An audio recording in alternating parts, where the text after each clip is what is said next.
Salve minha família, Rod Brito na área, seja muito bem-vindo, seja muito bem-vinda ao canal de história do Rod Brito, tá? Hoje, começando uma sequência de conteúdos de Idade Moderna. Se você não viu nada da nossa playlist de Idade Média, vai lá pesquisar sobre o Império Bizantino, sobre formação do mundo árabe com o islamismo e, logicamente, a análise de feudalismo, Europa Ocidental, Alta e Baixa Idade Média.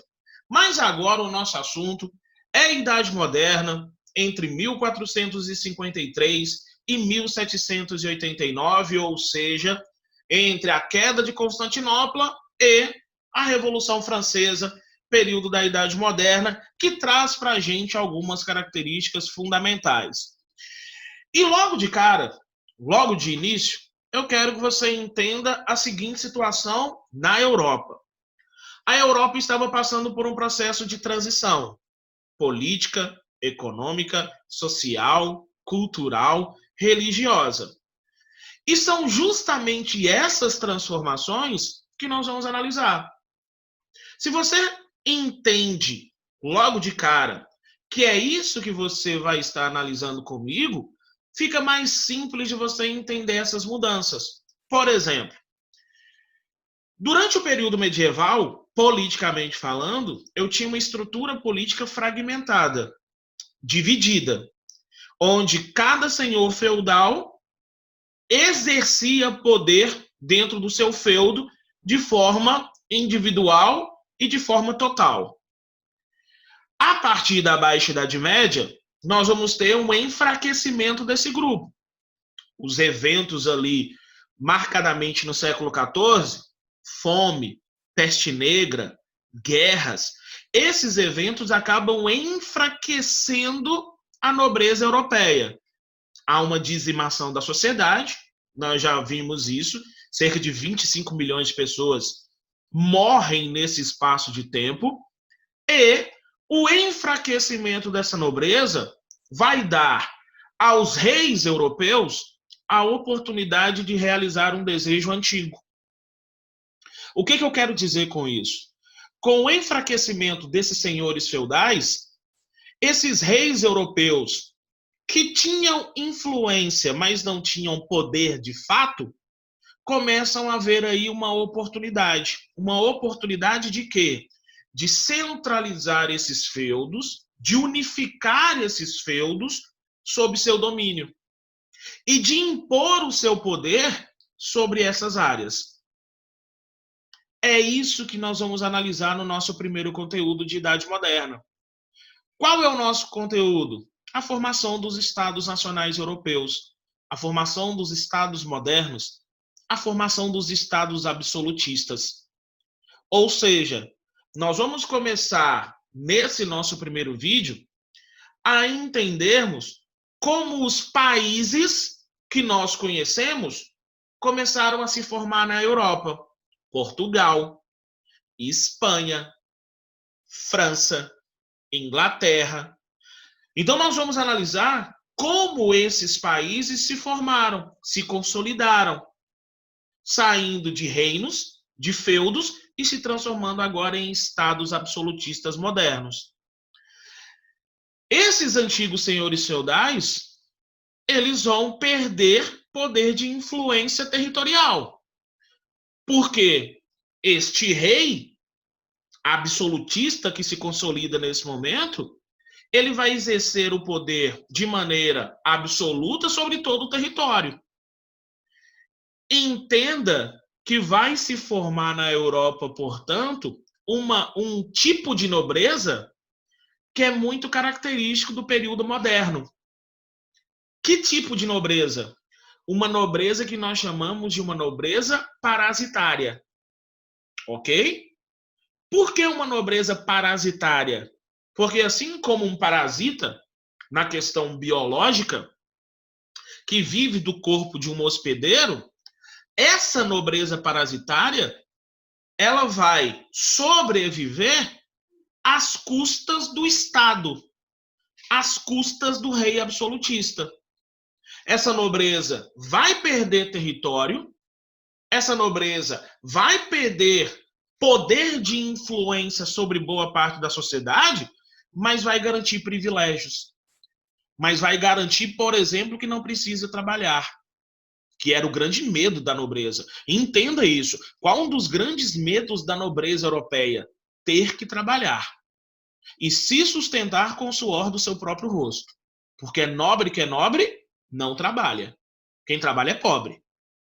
Nobre, por uma condição de excelência, não tem que trabalhar. Então, era um dos grandes medos dessa nobreza, que se enfraquece ali no século XIV, entender e procurar alternativas de sobrevivência.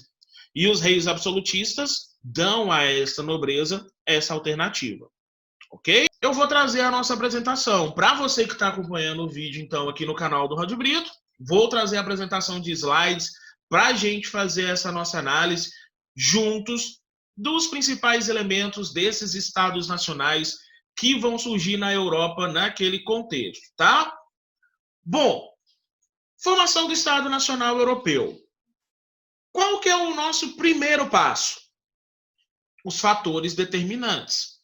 O que levou à formação desses estados, tá? Primeiro, a união entre o rei e a burguesia foi um fator determinante para a formação do Estado Nacional. Eu vou fazer o seguinte, são só 2 tópicos por slide, eu vou descer o segundo tópico, que aí você, que está fazendo as suas anotações, você já se organiza aí também. Então, primeiro fator, a união rei e burguesia. Por quê? Entenda, naquele momento final da Baixa Idade Média, a nobreza se enfraquece.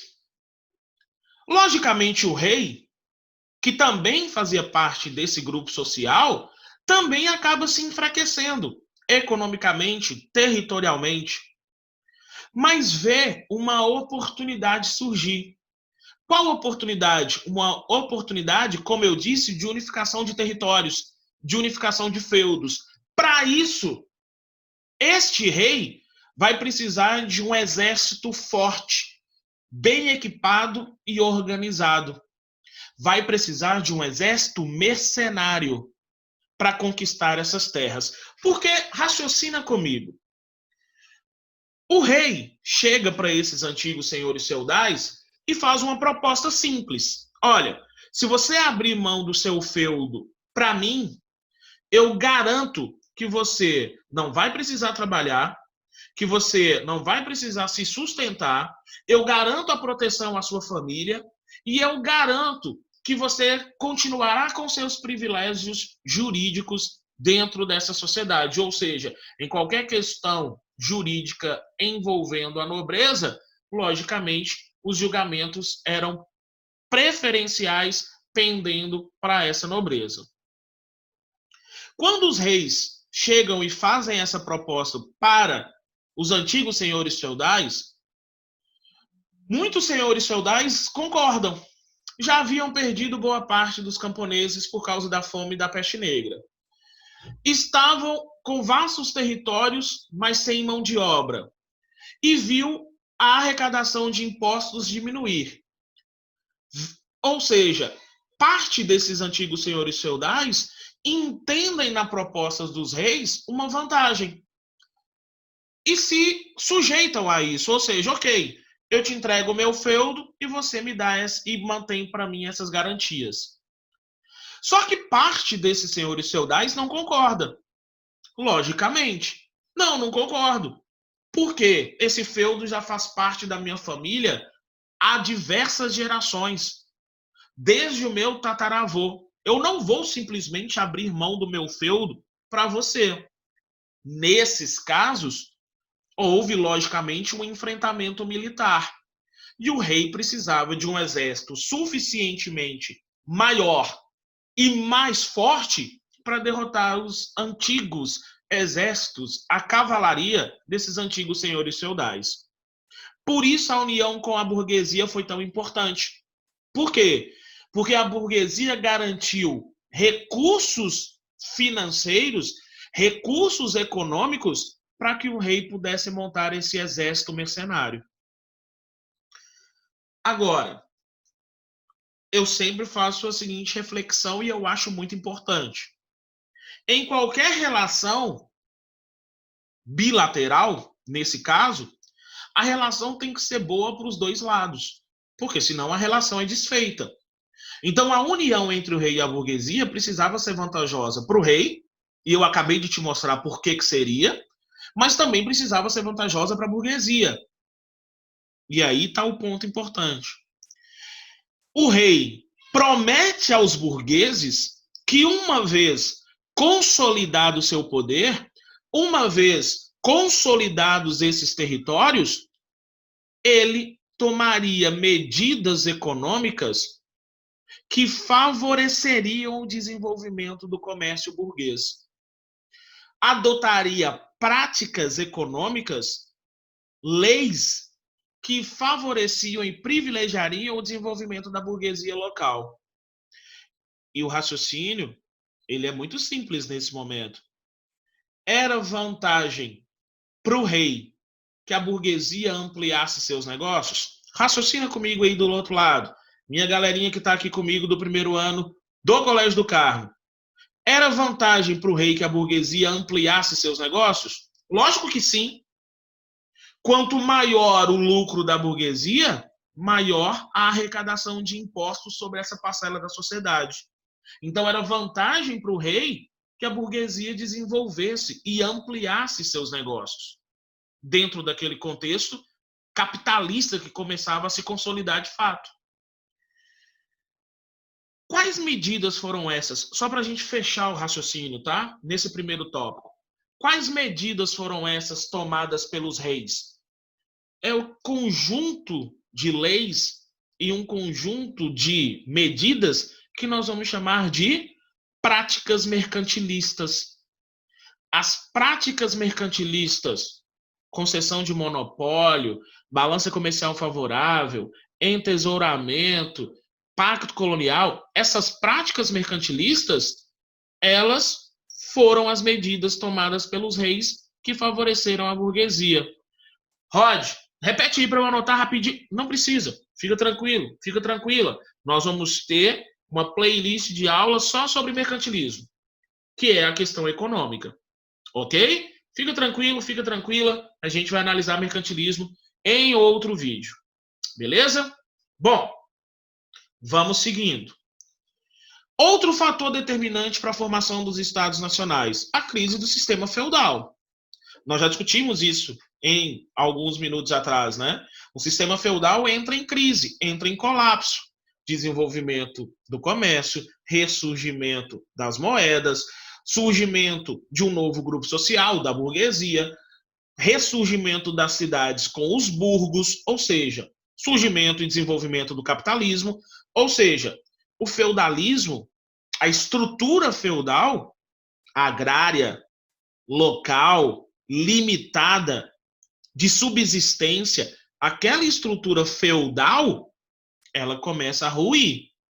A terra, como símbolo de poder, vai dando lugar ao acúmulo de capital, ao acúmulo de recursos financeiros. Então, a ideia, a mentalidade feudal começa a ser superada. E antes de eu passar, eu vou aproveitar essa fala para que você entenda o seguinte ponto. As mudanças estavam acontecendo na Europa. As mudanças econômicas, as mudanças sociais, as mudanças políticas, as mudanças culturais, as mudanças religiosas estavam acontecendo na Europa naquele momento. O que nós estamos estudando foi como a Europa se adaptou a essas mudanças. Ok? O raciocínio é esse. Continuando nos fatores, tá? Outros fatores. As revoltas camponesas, que amedrontaram e enfraqueceram a nobreza. Nós já discutimos sobre isso, né? As revoltas na França, né? As Jaqueries na França, as revoltas lideradas por John Ball na Inglaterra. Então, o levante da massa camponesa que amedrontou e enfraqueceu a nobreza europeia. A reforma protestante, nós vamos ver mais à frente, John Hus, John Wycliffe, Martinho Lutero, João Calvino, o rei Henrique VIII, a reforma protestante, que quebra o domínio da Igreja Católica, que quebra a unidade do catolicismo na Europa. E essa quebra da unidade da Igreja Católica foi fundamental para a formação dos Estados Nacionais. Nossa, Rod, não entendi. Raciocina comigo. Qual que era uma das grandes reclamações dos príncipes e dos reis europeus? A grande e constante interferência da Igreja Católica nos assuntos políticos. Ok? A Igreja Católica interferia diretamente nas questões políticas desses reinos. Então, essa reforma protestante que quebra a unidade da Igreja Católica e desfaz essa influência não só religiosa como política, também favorece a formação dos Estados Nacionais. Também fica tranquila que a gente vai ter uma análise, uma playlist só de reforma protestante, tá? A gente está começando agora a nossa análise de Idade Moderna. Bom, nós vimos os fatores determinantes. O que estava acontecendo na Europa que levou à formação dos Estados Nacionais.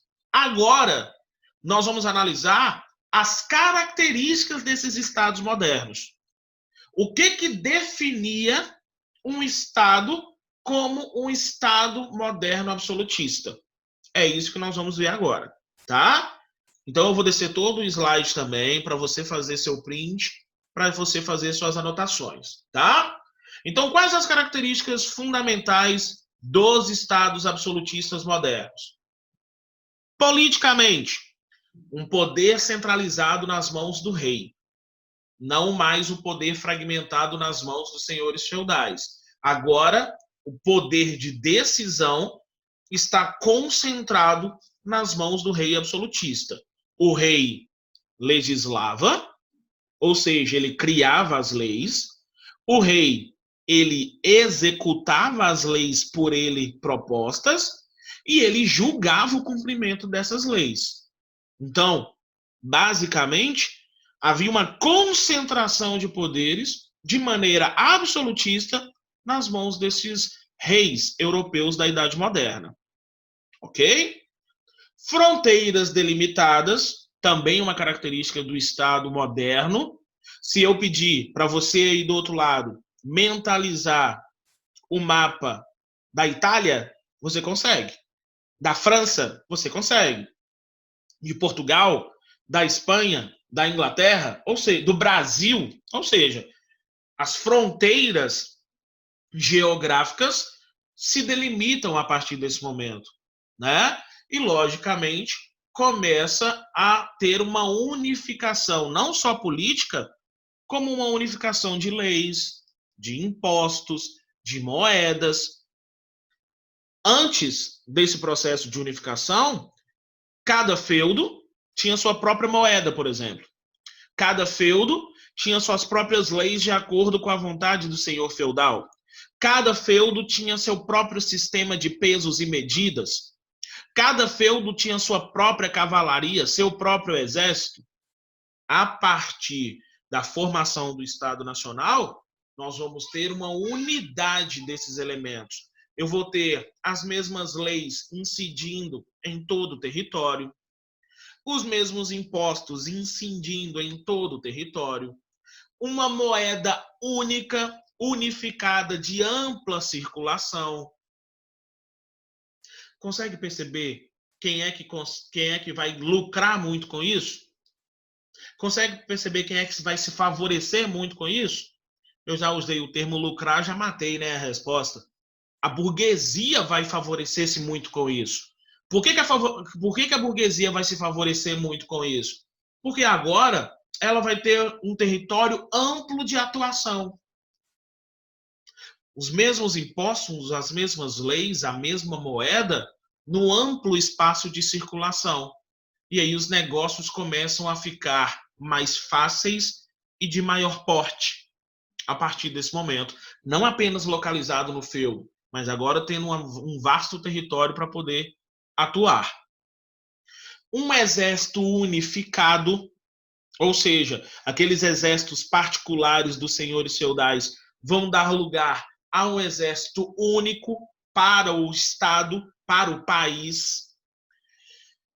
Eu vou fazer um comentário sobre a visão de um teórico do absolutismo, que nós vamos ver, inclusive, em vídeos mais à frente. Se eu não me engano, já na segunda parte de Estado Nacional, que é a visão do Nicolau Maquiavel.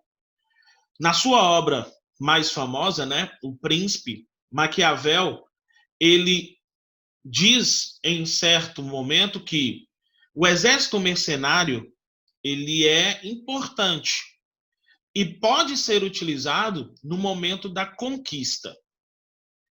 Mas, para manutenção e defesa de um Estado, para manutenção e defesa de um país, o príncipe, o rei, ele deve procurar o mais rápido possível substituir esse exército mercenário por um exército nacional, por um exército local. E faz muito sentido.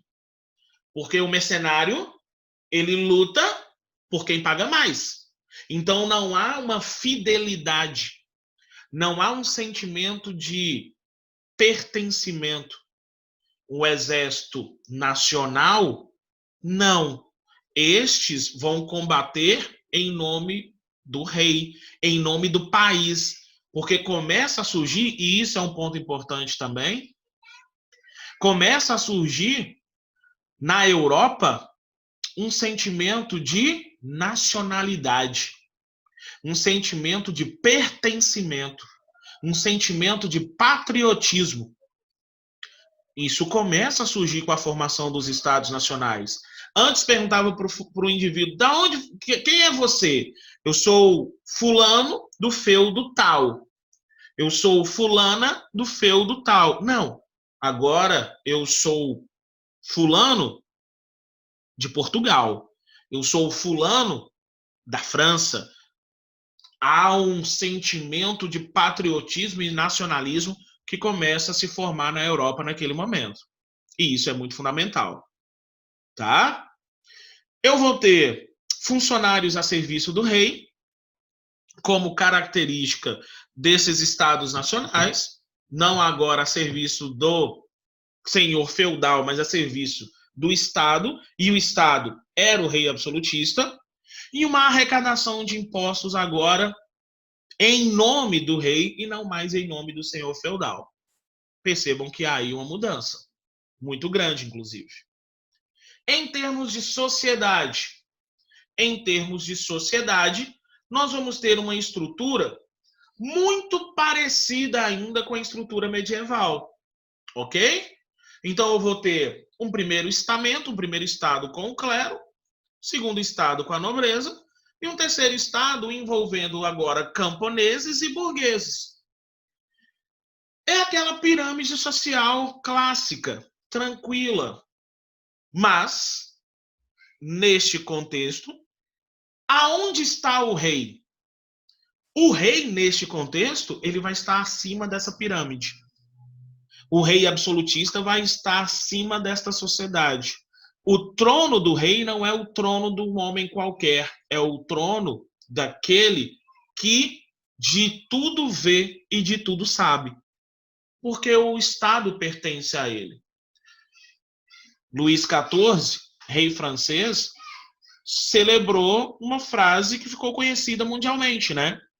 L'État c'est moi, o Estado sou eu, reconhecendo a sua importância para a França naquele momento. Ok? Bom, analisamos nessa primeira aula de introdução, analisamos os fatores determinantes para a formação do Estado Nacional, analisamos as características do Estado Nacional, analisamos uma divisão e uma organização social.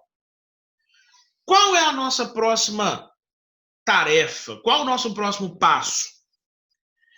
É entendermos o impacto psicológico disso.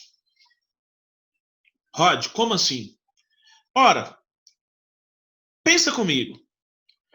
Essa massa, essa sociedade, principalmente o terceiro estado, os camponeses, geração após geração, estavam acostumados a obedecer uma família nobre que detinha o feudo.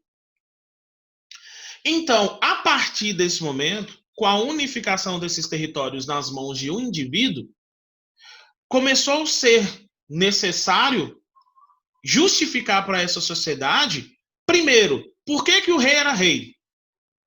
Segundo, por que esse que chamam de rei precisava ser obedecido?